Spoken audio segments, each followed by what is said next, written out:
Journalist TV news కి స్వాగతం.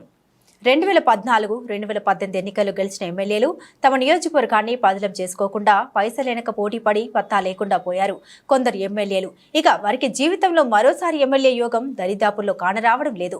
Ticket వచ్చే వరకు ఒక లెక్క, వచ్చి గెలిచినాక పైసల లెక్క అన్నట్లుగా ఉంది కొందరు కొత్త ఎమ్మెల్యేల ఊపు.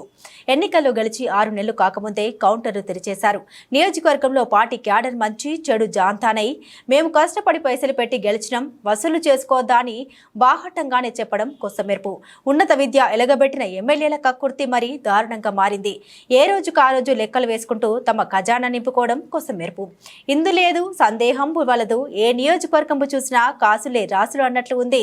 కొత్త బిచ్చగాడు పొద్దు ఎరగడు అన్నట్లు కార్యకర్తలు పని పట్టుకొని ఏలితే చాలు మన వాటా ఎంత అంటూ బాహటంగానే అడిగేస్తున్నారు.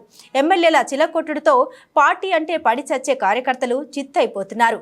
రాష్ట్రంలో ఉన్న పాత 10 జిల్లాల్లో 10-15 మంది గిరాకీలతోనే రోజులు ఎల్లదిస్తున్నారంటే వారి ఆశలు ఎంతలా ఉన్నాయో అర్థం చేసుకోవచ్చు. మరికొందరు ఎమ్మెల్యేలు అయితే నేరుగా రంగంలోకి దిగకుండా తమ కుటుంబ సభ్యులను అడ్డుపెట్టి అడుక్కుంటున్నారు.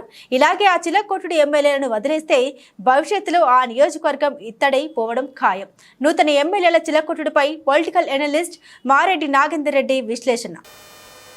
రాష్ట్రంలో కాంగ్రెస్ ప్రభుత్వం కొలువు తీరి 8 నెలలు కావస్తుంది. ఈ నేపథ్యంలోనే కొంత నియోజకవర్గాలలో ఎమ్మెల్యేల పనితీరు మీద అప్పుడే విమర్శల జడివాన కురుస్తుందని చెప్పవచ్చు. ఎందుకంటే కొత్తగా ఎన్నికైన ఎమ్మెల్యేలు ఒక ధోరణిలో వెళ్ళిపోతున్నారు. కేవలం ప్రజాపాలన, ప్రజల సంక్షేమం, ప్రభుత్వ పథకాలు అనే అంశాన్ని పక్కకు పెట్టేసి కేవలం లాభాపేక్షతోటి అడుగులు వేస్తుండగా ప్రచారం జరుగుతుంది.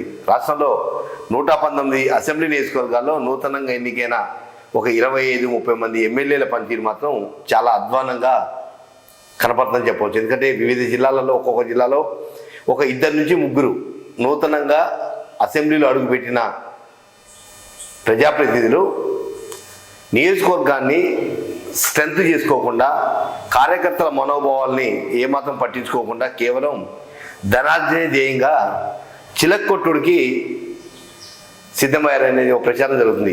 కొంతమంది పైరువుల కోసం ప్రాధాన్యత ఇస్తుంటే మరికొంతమంది అధికారులతోటి తమకు అవసరమైన వాహనాల కొనుగోలు లేకపోతే నెలవారీ మామూలుకో ఒక కట్ ఆఫ్ సిస్టమ్ పెట్టుకొని ప్రతి నెల అధికారుల నుంచి ముక్కుపిండి డబ్బులు వసూలు చేసినట్టుగా ఆరోపణలు వినవస్తున్నాయి. కొంతమంది ఎమ్మెల్యేలేమో తమకు కావాల్సిన ఫార్చునర్ కార్లో, ఇన్నోవా కార్లో గిఫ్ట్గా ఇస్తే చాలని చెప్పి సంతృప్తి పడుతుంటే మరికొంతమంది మాత్రం తమ ఆర్థిక వనరులకు మీరే మాకు భరోసా అని అధికారులను వేధిస్తున్నట్టుగా కూడా ప్రచారం జరుగుతుంది.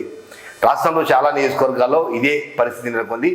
పూర్వం 10 జిల్లాల పరిధిలో ఒక 15 నుంచి 20 మంది నూతనంగా ఎన్నికైన ఎమ్మెల్యేలు తొలిసారిగా అవకాశం వచ్చినప్పుడు ప్రజలతో మమేకం అవుతూ ప్రజా సమస్యల పరిష్కారమే ధ్యేయంగా ముందుకు కదలాల్సిన ఆ ఎమ్మెల్యేలు కేవలం ఇల్లు ఉండగానే చక్కదిద్ద పెట్టుకోవాలి అనే ఒక సామెతని నిజం చేస్తూ గెలిచిన 2 నెలల నుంచి 2-3 నెలల తర్వాత నుంచి మొత్తం చిలక్కొట్టుడు వ్యాపారానికి సిద్ధమయ్యారని కూడా ప్రచారం జరుగుతుంది. దీనివల్ల మండల స్థాయిలో కానీ నియోజకవర్గ స్థాయిలో కానీ అధికారుల మీద ఆజమాయిషీ పట్టు లేకపోవడంతో ఎమ్మెల్యేలు కూడా ఒక సర్పంచ్ స్థాయికి దిగజారనే ప్రచారం కూడా కాంగ్రెస్ పార్టీలో కొనసాగుతుంది.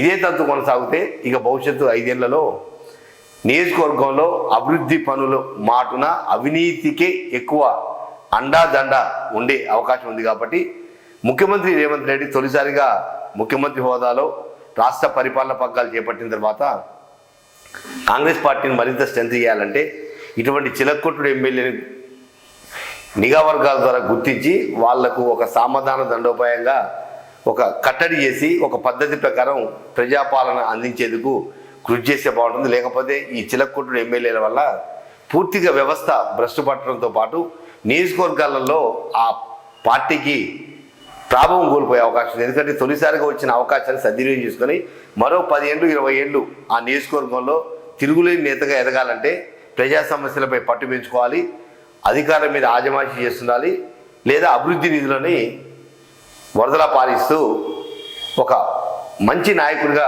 ఎదగాల్సిన నూతన ఎమ్మెల్యేలు కేవలం ఎన్నికల్లో తాము ఖర్చు పెట్టిన డబ్బుల్ని రాబట్టుకోవడంతో పాటు నియోజకవర్గ ప్రజలు ఎడిపోయినా పర్వాలేదు, ప్రభుత్వం మాది కాబట్టి ఏం చేసినా చల్తీకా నామగారనే తరహాలో వ్యవహరిస్తున్న నేపథ్యంలో ఇప్పటికైనా జిల్లాకు ఒక 2 నుంచి 3 ఎమ్మెల్యేలు ప్రతి జిల్లాలో, పూర్వంగా ఉన్న 10 జిల్లాలలో ఒక 2 నుంచి 3 ఎమ్మెల్యేలు ఇదే తరహా ఇదే తంతు కొనసాగిస్తున్న ప్రచారం కూడా కొనసాగుతుంది. కొన్ని నియోజకవర్గాల్లో సంతకం పెట్టాలంటే దీని బరువెంత అని కూడా కొంతమంది ఎమ్మెల్యేలు అడుగుతున్నారంటే నిజంగా పరిస్థితి ఎంతగా దిగజారిందో అర్థం చేసుకుంది. మళ్ళీ వాళ్ళు ఏమైనా